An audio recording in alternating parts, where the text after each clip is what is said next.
7 à Paris. Notre invité au cœur de l'info ce soir vient nous offrir une bouffée d'oxygène et de beauté. Il explore depuis 10 ans les forêts primaires et tropicales de notre planète, en particulier en Amazonie et dans le bassin congolais. Témoin des transformations de l'écosystème, il a vu aussi les sociétés indigènes s'organiser et reprendre le pouvoir. Thomas Nicolon, bonsoir. Bonsoir, merci de votre invitation. Vous êtes photojournaliste, animalier, explorateur du National Geographic. Vous collaborez aussi avec Géo, Le Monde et des organisations vouées à la protection de l'environnement. Et vous êtes invité d'honneur au Festival international de la photo animalière et de nature de Montier. C'est dans 2 semaines. Je vous remercie de venir partager avec nous vos émerveillements, mais aussi vos révoltes. On va en parler ce soir parce qu'on va aussi parler de trafic et de ce qui régresse dans ces forêts tropicales, ces forêts primaires. Alors, est-ce que tout d'abord, vous pourriez nous expliquer la différence entre forêts tropicales et forêts primaires? Alors, les forêts tropicales, il y a 3 bassins de forêts tropicales dans le monde entier. Déjà, il y a l'Amazonie, bien sûr, le poumon de la planète. Il y a le bassin du Congo, c'est le 2e poumon de la planète. Et puis, il y a l'Asie du Sud-Est. Ça, c'est les forêts tropicales. Elles sont essentielles parce qu'elles contiennent 75% de la biodiversité mondiale. Donc, elles sont absolument essentielles à la santé de notre planète. Et à l'intérieur de ces forêts tropicales, il y a des forêts primaires, c'est-à-dire qui n'ont jamais été touchées par l'homme. Il y a parfois des forêts qui sont magnifiques, mais qui ne sont pas primaires, qui sont secondaires. Peut-être il y a eu des plantations à une certaine époque. La forêt a repoussé dessus. Elles deviennent donc secondaires, ces forêts. Quoi qu'il en soit, ces forêts primaires ou secondaires, elles sont tropicales et elles sont essentielles pour la planète, notamment parce que ce sont des puits de carbone, bien sûr, et elles empêchent le réchauffement climatique. Qu'est-ce qui vous a frappé, peut-être même ému, la première fois que vous avez pénétré l'une d'entre elles? Ce qui est formidable, c'est les bruits, déjà. Il n'y a jamais de silence dans la forêt tropicale. Il y a toujours des bruits, les oiseaux, les insectes, les mammifères aussi, notamment au Congo, les gorilles, les éléphants. Il y a toujours du bruit dans la forêt. Il faut avoir tous les sens en éveil et c'est une aventure de chaque seconde. Qu'est-ce qui distingue l'Amazonie du bassin congolais, par exemple? Est-ce qu'on retrouve une faune, une flore vraiment différente, vraiment caractéristique? Ce sont 2 bassins qui ont évolué de manière différente. Ils ont évolué l'un loin de l'autre, donc c'est pas la même faune. Notamment en Afrique centrale, on a bien sûr ce qu'on appelle la mégafaune. On a les gorilles, il y a 4 sous-espèces de gorilles en Afrique. Il y a les éléphants de forêt, bien sûr. Et puis en Amazonie, on n'a pas cette mégafaune, mais on a quand même des jaguars, on a beaucoup de singes, d'oiseaux, d'amphibiens, de reptiles. Donc c'est pas les mêmes espèces, mais on retrouve ce qu'on appelle parfois l'évolution convergente, c'est-à-dire des espèces qui se ressemblent beaucoup et qui habitent les mêmes niches écologiques. On va peut-être voir des images d'ailleurs d'amphibiens, de ce que l'on voit en Amazonie par exemple, parce qu'il y a une diversité qui est absolument spectaculaire. Alors, vous m'avez envoyé énormément de photos, j'ai dû faire une sélection, c'était très difficile, parce que c'est vrai que c'est absolument magnifique. Il y a aussi ces gros arbres en Amazonie, notamment ce chihuahuaco qui est essentiel pour l'écosystème. Oui, tout à fait, c'est un arbre qui est emblématique de l'Amazonie, mais il y en a beaucoup d'autres. Chaque arbre, c'est pas seulement un arbre qui est un puits de carbone à lui-même, c'est qu'aussi il y a des espèces animales qui vivent dans ces arbres. Il y a des oiseaux, notamment des toucans, qui ont leur nid dans les arbres. Il y a des insectes, des fourmis, des abeilles, des reptiles, des amphibiens. Et à chaque fois qu'un arbre tombe, c'est un petit écosystème, c'est un habitat en lui-même qui s'effondre. Et c'est pour ça que c'est important de protéger ces bassins tropicaux. Et on voit les invertébrés aussi. On a invertébrés, amphibiens, reptiles, qui sont des animaux qui ont moins d'attention des médias. Forcément, c'est pas des ours, c'est pas des mammifères, mais ils sont aussi essentiels à l'équilibre de notre planète. Ce que je n'ai pas précisé, c'est qu'évidemment, toutes les vidéos et photos que l'on va voir, ce sont vous qui les avez prises, enregistrées, filmées. Voilà, tout est votre travail. Alors, quelle évolution depuis 10 ans? Vous travaillez depuis 10 ans dans ces 2 bassins. Qu'est-ce qui régresse tout d'abord? Mais déjà, le régressement, malheureusement, on le voit. Moi, je le constate à chaque fois que j'y vais. Déjà, au niveau du dérèglement du climat. Parfois, je me rends au Pérou, par exemple, à la saison des pluies, et il n'y a pas une goutte d'eau. Et puis, parfois, je peux aller au Congo, c'est censé être la saison sèche, et il y a des inondations. Donc, il y a un dérèglement déjà total des saisons. On l'observe clairement, les gens le disent, les gens qui vivent là-bas me le disent régulièrement, que tout est décalé. Et bien évidemment, ça a un impact énorme sur la faune, notamment la faune qui a besoin d'eau. Alors toute la faune a besoin d'eau, mais il y en a qui en dépendent très fortement, comme les amphibiens. Et les amphibiens, aujourd'hui, il y a plus de 40% des espèces d'amphibiens dans le monde entier qui sont menacées d'extinction. Donc, il y a un déclin pour les mammifères aussi, bien évidemment, du braconnage. Et le déclin, je le constate malheureusement à chaque fois que j'y vais. Notamment, vous me parliez du trafic de la viande de brousse. Alors, expliquez-nous de quoi il s'agit exactement. Bien, écoutez, en Afrique centrale, malheureusement, il y a ce qu'on appelle le syndrome des forêts vides. C'est-à-dire qu'il y a des forêts tropicales absolument sublimes, mais il n'y a plus de vie sauvage. Alors heureusement, c'est pas dans toute l'Afrique centrale, mais il y a certaines régions de l'Afrique centrale où le braconnage est tellement élevé, c'est ce qu'on appelle la viande de brousse, que là, j'ai suivi des chasseurs, par exemple, en forêt pour essayer de comprendre aussi pourquoi. Parce que c'est pas les gentils et les méchants, bien évidemment. C'est pas parce que quelqu'un est braconnier que c'est un méchant. Il a besoin de manger, il a besoin de vivre. Et la différence, c'est que il y a 30 ans, un chasseur, il allait chasser juste pour manger. Il allait tuer une antilope, un singe. Et aujourd'hui, le chasseur, eh ben, il tue beaucoup plus d'animaux pour vendre derrière. Il y a un besoin d'argent qui fait que l'impact sur la faune est beaucoup plus grave. Trafic d'ivoire aussi, toujours moins spectaculaire peut-être qu'il y a quelques siècles, voire même quelques décennies, mais c'est toujours présent. Le trafic d'ivoire, bien sûr, c'est malheureusement c'est un indémodable, on peut dire, du braconnage, et c'est dans toute l'Afrique.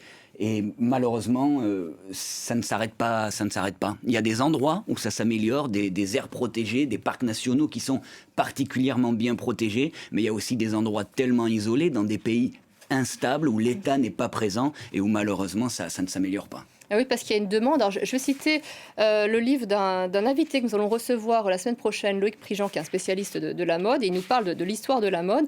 Et donc, l'une des premières influenceuses au 19e siècle, c'était l'impératrice Eugénie, puis elle s'est entichée tout d'un coup pour les aigrettes, notamment. On va voir peut-être une photo que vous avez prise en Amazonie pour voir à quoi ressemblent les aigrettes. Et donc, Loïc Prigent nous dit c'est une dévastation d'une ampleur colossale. Londres réclame au monde des tonnages toujours plus scandaleux de plumes pour ces modistes. Les importations d'Afrique et d'Amérique du Sud augmentent chaque année jusqu'à mettre plusieurs espèces en danger d'extinction. Ce n'est pas la première fois que la mode décime des espèces entières. Dès 1736, les pêcheurs hollandais s'inquiètent de la pénurie de baleines chassées, entre autres pour leurs mâchoires et donc pour fabriquer ces baleines pour les robes de ces dames. C'est vrai qu'il y a toujours une demande de la part notamment de l'Occident et de l'Asie pour certaines espèces qui pourtant sont protégées. Oui, tout à fait, ce sont des espèces protégées, mais ça ne change pas grand-chose. Tant qu'il y a de l'argent à gagner, il y a des gens qui vont vouloir participer à ce trafic. Et vous parliez des baleines notamment. Et en Afrique, on peut citer la peau de léopard, la peau d'okapi, l'ivoire, tout ça, les queues de girafe aussi, qui sont utilisées dans des cérémonies traditionnelles. Donc il y a un trafic qui continue et les animaux continuent à être impactés par ça. Et l'idée, c'est de protéger de plus en plus de kilomètres carrés de forêts tropicales. C'est pas toujours facile. Il faut des fonds pour protéger des milliers de kilomètres carrés de forêts tropicales. C'est pas évident, mais il y en a qui travaillent dur. Mais ce qui s'améliore tout de même, ce sont les sociétés indigènes qui s'organisent davantage et à qui on fait confiance à présent, puisqu'elles avaient été un petit peu dépouillées de leurs capacités ces dernières décennies. Oui, tout à fait. Les sociétés indigènes ont été mises de côté depuis la colonisation, c'est clair. Et aujourd'hui, on voit, moi par exemple, je vois au Congo les autochtones Bayaka qu'on voit ici qui participent à l'étude des gorilles, alors que ces postes-là étaient avant réservés aux expatriés. Aujourd'hui, les autochtones y participent. Ici, c'est une scientifique congolaise qui installe des micros pour étudier les éléphants. Il y a des études sur les plantes. On voit ici la phénologie. En Amazonie, il y a les autochtones Kofan qui se sont alliés pour lutter contre l'extraction pétrolière et pour protéger leur territoire. Au Pérou aussi, les Achaninka, les Indiens Achaninka qui ont commencé des plantations de cacao pour prendre le dessus sur les narcotrafiquants qui leur prenaient le territoire et pour gagner de l'argent aussi grâce à leur territoire. Et donc ça, c'est clairement des motifs d'espoir. Quel est le reportage qui vous a le plus marqué, Thomas Nicolon ? Ça fait 10 ans que je travaille sur les éléphants de forêt, donc je suis obligé de citer les éléphants de forêt qui sont très peu connus. Quand on pense éléphant, on pense à la savane, l'Afrique de l'Est notamment, le Kenya, la Tanzanie. Mais ce que peu de gens savent, c'est qu'au cœur de la forêt tropicale dense, il y a des éléphants de forêt. Ils sont un tout petit peu plus petits, ils font quand même jusqu'à 5 tonnes, mais ils sont un peu plus petits que leurs cousins des savanes. Ils sont en danger critique d'extinction. Et ils sont extraordinaires parce que croiser un animal de 5 tonnes au milieu de la forêt tropicale, je crois qu'on peut dire que c'est ce qu'on a de plus proche d'un dinosaure. Et il faut faire ce qu'il faut pour que ces animaux-là ne s'éteignent pas. C'est ce que vous exposez d'ailleurs au Festival de Montier, le dernier paradis des éléphants de forêt. La mégafaune, c'est ce qui caractérise l'Afrique, ce qu'on ne trouve pas en Afrique du Sud. Est-ce que l'on sait pourquoi ? C'est l'évolution. Ce sont des continents qui ont évolué différemment, avec donc des niches écologiques différentes à occuper. Et en Afrique centrale, on a eu ces grands singes qu'on ne retrouve pas en Amérique du Sud. Il n'y a pas de grands singes en Amérique du Sud. Il y a des petits singes, mais il n'y a pas de grands singes. Alors qu'en Afrique, on a 4 sous-espèces de gorilles. On a les gorilles des montagnes, les gorilles des plaines de l'Est, de l'Ouest. On va peut-être voir une vidéo. Voilà, là, on voit des images des gorilles des plaines de l'Ouest dans le parc national de Nwaba-Lendoki au Congo, qui sont absolument extraordinaires et qui ont un regard qui est formidable, puisque ce sont des espèces animales. Les gorilles sont très visuels. Ils utilisent leur vue énormément pour regarder et pour analyser ce qui se passe autour d'eux, et ils sont bien évidemment très curieux. Comment va-t-on photographier des gorilles? Parce que là, ça a l'air extrêmement facile, hein. On voit la photo, on voit la vidéo, mais il faut aller les chercher, ces animaux. Il faut rester discret, il faut rester à distance. Comment est-ce qu'on va chercher des gorilles? Mais déjà, je suis obligé de revenir pour répondre à votre question au peuple autochtone. C'est eux, les pisteurs autochtones, qui savent repérer les gorilles. Là, on le voit, on les suit dans la forêt. Il n'y a pas de conservation des gorilles sans le travail des autochtones, qui permettent de repérer les gorilles et qui permettent aux biologistes d'aller étudier les gorilles. Mais pour ça, il faut que quelqu'un sache où se trouvent les gorilles dans la forêt. Et donc ça prend des jours, des semaines pour se habituer, faire adopter, oui. Pour habituer un groupe de gorilles à l'homme, ça peut prendre jusqu'à 8 mois, parfois plus. Et donc ça veut dire que pendant 8 mois, il y a une équipe qui va voir un groupe de gorilles tous les jours. Au début, le groupe fuit, et peut-être agressif parfois, et petit à petit, le groupe s'habitue à la présence de l'homme, et c'est là que les scientifiques peuvent les étudier, et c'est là que les photographes comme moi peuvent faire des photos.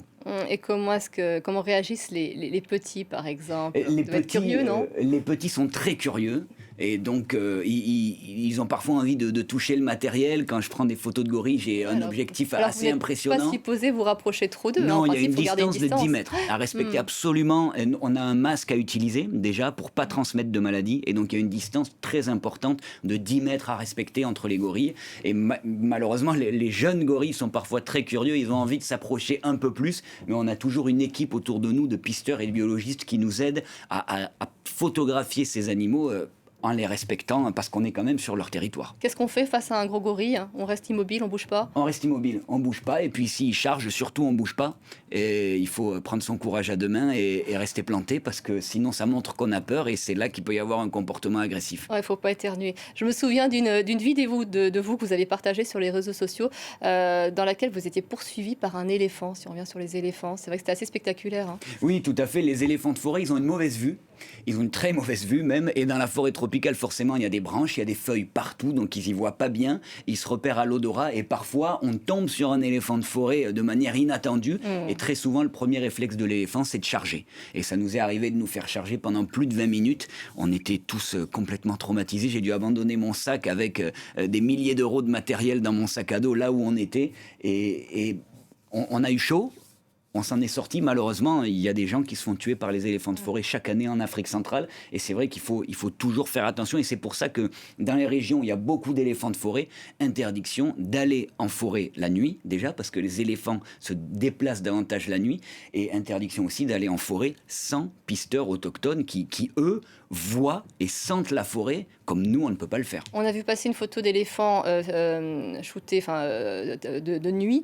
Je pense qu'on peut peut-être vous voir justement dans le processus, la manière dont vous installez vos appareils photo, parce que vous pouvez parfois les déposer pour qu'il y ait des déclenchements automatiques, voilà, et travailler de nuit sans être justement mis en danger par éventuellement la présence d'animaux imposants. Oui, tout à fait. Là, c'est des caméras pièges que j'installe dans des caissons étanches et qui vont rester dans la forêt pendant 3 semaines, parfois plus, qui sont liés à un détecteur de mouvement, et à chaque fois qu'un animal passe, ça prend une photo. Et donc, ça permet de photographier des animaux qu'on peut difficilement voir autrement. Et donc, c'est notamment très pratique pour les éléphants, et on peut avoir des résultats qu'on ne peut pas avoir autrement, des éléphants qui se déplacent la nuit dans la forêt, comme on peut voir ici. C'est cool, on peut les retrouver sur votre chaîne YouTube. Hein. J'invite les téléspectateurs à aller voir, parce que c'est vrai que c'est toujours extrêmement intéressant de comprendre, de savoir comment travaille un journaliste. Le rythme n'est pas du tout le même. Vous étiez journaliste d'info, vous êtes passé au photojournalisme de nature. C'est vrai que vous basculez de l'urgence à la contemplation. À présent, quand on photographie la nature, il faut accepter de se déposer de prendre le temps et de recevoir ce qu'elle nous donne. Tout à fait, il y a pas d'info dans la nature. Dans la nature, on prend le temps et on prend ce que la nature nous donne. C'est-à-dire qu'on peut aller en forêt des semaines et des semaines à la recherche d'un animal et on ne le verra pas. Et ça, il faut l'accepter. Il n'y a aucune garantie avec la forêt, donc il faut respecter ça. Il y a parfois la pluie qui nous empêche d'aller en forêt parce que c'est trop dangereux avec les éléphants, encore une fois, quand il y a de la pluie. Donc on est obligé de prendre son temps, de patienter. Et donc ça permet de travailler différemment et de travailler, j'ai envie de dire, plus en main dans la main avec la nature. Il y a une émotion que l'on ressent, alors peut-être pas forcément des animaux, ce serait difficile de le présumer, mais il y a une émotion forte quand on est face notamment à un gorille ou un éléphant. Il y a une émotion immense parce que on réalise que ce qu'on a sur notre planète, c'est merveilleux. On essaye d'aller sur d'autres planètes. Certains dépensent des millions de dollars pour aller ailleurs, alors que ce qu'on a ici est formidable et il faut absolument le garder. Et l'exploration de notre planète, elle n'est pas finie. L'Afrique centrale, on la connaît et pourtant, c'est pas parce qu'on la connaît que ça vaut pas la peine de continuer à y aller, de voir ce qu'il y a, d'inciter les gens à y aller. Il y a de plus en plus d'initiatives de tourisme pour aller observer ces animaux-là. Et c'est une émotion de chaque instant d'être en présence d'une famille de gorilles ou d'un éléphant. En somme, qu'est-ce que vous cherchez à faire avec vos reportages, Thomas Nicolon? La première chose, c'est d'être heureux. Je crois que c'est tout ce qu'on cherche sur cette terre. Et je me sens heureux dans la forêt. C'est la plus grande des motivations. C'est la plus grande des motivations. La première chose, c'est de passer du temps dans un endroit où je me sens bien et de mettre en avant, bien sûr, des problématiques importantes, qui sont importantes pour la planète et qui ont une résonance internationale. Et c'est ce que j'essaye de faire modestement à travers les reportages. Mais oui, parce que comment préserve-t-on la vie sauvage avec une photo ? La question se pose. Certains diront que c'est pas possible. Moi, je pense que ça y participe. Je pense qu'une belle photo peut faire beaucoup plus que beaucoup de mots parfois et beaucoup d'initiatives. Et je pense que les photos permettent parfois une prise de conscience que beaucoup d'initiatives ne permettent pas. Parce qu'il s'agit d'interpeller. Comment est-ce qu'on réussit à interpeller une société occidentale ou asiatique, surtout occidentale puisque c'est à elle que vous vous adressez, qui semble parfois très, très éloignée de ces problématiques-là. Elle a du mal à se relier à ce qui se passe ailleurs. Oui, c'est vrai, on a du mal à réaliser ce qu'il y a en Afrique centrale, en Amérique du Sud. On a parfois du mal à réaliser la richesse qu'il y a, mais aussi pourquoi ça nous impacte. Si les forêts s'assèchent, elles retiennent moins le carbone, elles le relâchent dans l'atmosphère, c'est le réchauffement climatique. Donc c'est important de prendre conscience de ça, de savoir ce qui se passe, de savoir pourquoi c'est important. La forêt tropicale, c'est pas seulement l'humidité et les moustiques, c'est aussi l'avenir de la planète. Effectivement, le vivant est lié, qu'importe la distance, et il communique et nourrit partout. C'est vrai qu'on se sent parfois extrêmement déconnecté. Quel lien avez-vous trouvé parfois avec ce que vous viviez en Amazonie et ce que vous ressentiez en Europe ? Mais c'est-à-dire que, par exemple, on le voit avec le bois, avec la déforestation. Il y a des enquêtes qui ont montré que le bois qu'on retrouve dans certains magasins européens a été pris sur des territoires protégés, notamment en Afrique centrale. Donc le lien, clairement, déjà, il est là. C'est que ce qu'on prend à l'Afrique centrale ou à l'Amérique du Sud, il se retrouve de manière parfois illégale ici. Il faut essayer de faire attention à ce genre de choses dans notre consommation, notamment. Vous nous avez parlé de ce qui régresse, mais aussi de ce qui s'améliore avec les autochtones qui se réapproprient leur habitat. Comment est-ce que vous abordez à présent ces 10 prochaines années ? Avec confiance ou plutôt inquiétude ? J'essaye d'avoir confiance, j'essaye d'être optimiste, c'est dans ma nature. Et je pense qu'il y a beaucoup de choses, il y a beaucoup de motifs d'espoir. On voit beaucoup d'endroits sur la planète où les populations de vie sauvage remontent. Il y a aussi beaucoup d'endroits où il y a des problèmes, où il y a un déclin. Le déclin, malheureusement, il est sur toute la planète, mais je préfère me concentrer sur les endroits où il y a de l'espoir, même s'ils sont moins nombreux. Je pense que c'est plus important d'appuyer là-dessus. Thomas Nicolon, je vous remercie beaucoup d'avoir été notre invité. Je rappelle que vous êtes l'invité du festival de Montiers. Vous allez exposer le dernier paradis des éléphants de forêt. Voilà, ça c'est le festival. Et puis ces photos absolument magnifiques que l'on a vues. Encore une fois, je n'ai sélectionné que quelques photos, mais elles sont toutes aussi belles, plus belles les unes que les autres. On peut vous retrouver sur les réseaux sociaux. Voilà, vous mettez à jour très régulièrement tous vos émerveillements. Puis à chaque fois que vous êtes sur le terrain, je vous remercie encore d'être venu nous en parler, Thomas Nicolon. Il est 20h26 à Paris. Vous restez avec nous. Au cœur de l'info se poursuit. Je vous retrouve à 20h30 pour un prochain journal.